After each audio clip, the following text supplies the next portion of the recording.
आम इंसान भी आस्था की शक्ति को अपने अंदर समा सकता है। मैंने अपनी ही मूर्ति एक मंदिर में स्थापित कर दी, यहाँ तक कि उसे और अधिक दिव्य दिखाने के लिए मैंने अपने दादाजी की कब्र तक खोद डाली, उनके सोने के दांत निकालकर उन्हें पीस दिया और उस चूर्ण को मूर्ति में मिला दिया। लेकिन इतना करने के बाद भी मुझे लगा कि मेरी श्रद्धा अधूरी है, इसलिए मैं चुपके से एक बौद्ध मंदिर में घुस गया और बुद्ध प्रतिमा पर चढ़ा हुआ सोने का रंग खुरचकर अपनी मूर्ति पर पोत दिया, क्योंकि इस दुनिया में देवताओं का अवतरण हो चुका था। हर व्यक्ति किसी न किसी मंदिर से बंधा हुआ था। लोगों को अपने मंदिर में विराजमान देवता की पूजा करनी पड़ती थी, तभी उन्हें उसकी कृपा और सुरक्षा मिलती। लेकिन हर मंदिर में देवता नहीं होते थे, केवल वही लोग देवता प्राप्त करते थे जिन्हें देवताओं द्वारा चुना गया हो। और दुर्भाग्य से मैं उन लोगों में था जिन्हें देवताओं ने ठुकरा दिया था। इसलिए जिंदा रहने के लिए मुझे खुद को ही एक देवता बनाना पड़ा। मैं मंदिर की वेदी पर रखे मिट्टी के ढेले के सामने घुटनों के बल बैठ गया और लगातार अपना नाम पुकारने लगा। और फिर अविश्वसनीय घटना घट गई। वह मिट्टी का ढेला सचमुच मेरी शक्ल में बदल गया। इसके बाद मैंने महसूस किया कि मेरे दिमाग में केवल श्रद्धालुओं का चैट ग्रुप ही नहीं था, बल्कि मुझे अपनी मूर्ति की आंखों से भी सब कुछ दिखाई देने लगा था। और तभी मुझे एक और समूह में जोड़ लिया गया, देवता प्रबंधन समूह। अंदर सभी देवता बड़ी गर्मजोशी से बातचीत कर रहे थे। उनकी बातों से मुझे कुछ बेहद महत्वपूर्ण जानकारियां मिली। पहली, ठीक 1 घंटे बाद भयानक खतरा आने वाला था। दूसरी,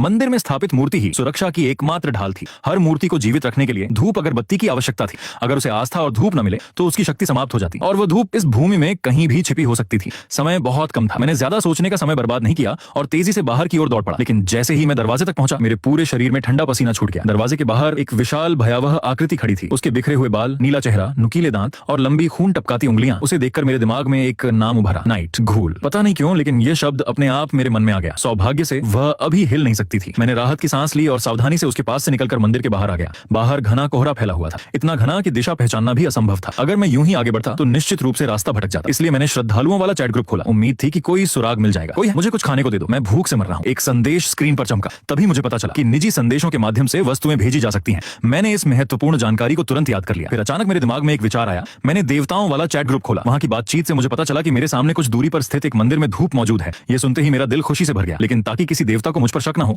मैंने पहले इधर उधर देखने का नाटक किया और फिर उस दिशा में चल पड़ा। कुछ ही मिनटों बाद मेरे सामने सचमुच एक मंदिर दिखाई दिया। जैसे जैसे मैं करीब पहुंचा, मैंने देखा कि मंदिर के लकड़ी के दरवाजे की दरारों से लाल रंग का तरल रिस रहा था। हवा में सड़ांत की भयानक बदबू फैली हुई थी। मेरे मन में डर था, लेकिन मैं जानता था कि अभी डरने का समय नहीं है। मैंने गहरी सांस ली और पूरी ताकत से दरवाजे को लात मारकर खोल दिया। हालांकि मैं मानसिक रूप से तैयार था, लेकिन जैसे ही मेरी नजर जमीन पर पड़ी, मेरा शरीर कांप उठा। वहां एक सिरकटी लाश पड़ी हुई थी। मैंने घिन और डर को दबाया और पूरे मंदिर की तलाशी लेने लगा। कुछ देर बाद मुझे कुछ सामान मिला। 7 पैकेट एक्सपायर हो चुके इंस्टेंट नूडल्स, लकड़ियों का एक ढेर, एक लाइटर, एक खाली पानी की बोतल और एक जंग लगी फल काटने वाली छुरी। लेकिन सबसे जरूरी चीज, धूप, वह कहीं नहीं थी। मैंने फिर से देवताओं वाला चैट ग्रुप खोला। तभी किसी देवता ने हंसते हुए लिखा, हाँ हाँ हाँ, उसे शायद कभी पता भी नहीं चलेगा कि धूप उस लाश के पेट के अंदर छिपी हुई है। ये पढ़ते ही मेरी रीढ़ में सिहरन दौड़ गई। लेकिन अब पीछे हटने का सवाल ही नहीं था। मैंने मन ही मन कहा, जो होगा देखा जाएगा। फिर मैंने गुस्से का नाटक किया, जैसे मुझे धूप न मिलने पर बेहद झुंझलाहट हो रही हो। मैंने छुरी उठाई और लाश पर ताबड़तोड़ वार करने लगा। फिर ऐसे दिखाया जैसे संयोग से मुझे उसके पेट के अंदर छिपी धूप मिल गई हो। लेकिन अफसोस, उसे कभी पता नहीं चला कि लाश के नीचे की नरम मिट्टी में एक और बड़ा रहस्य छिपा हुआ था।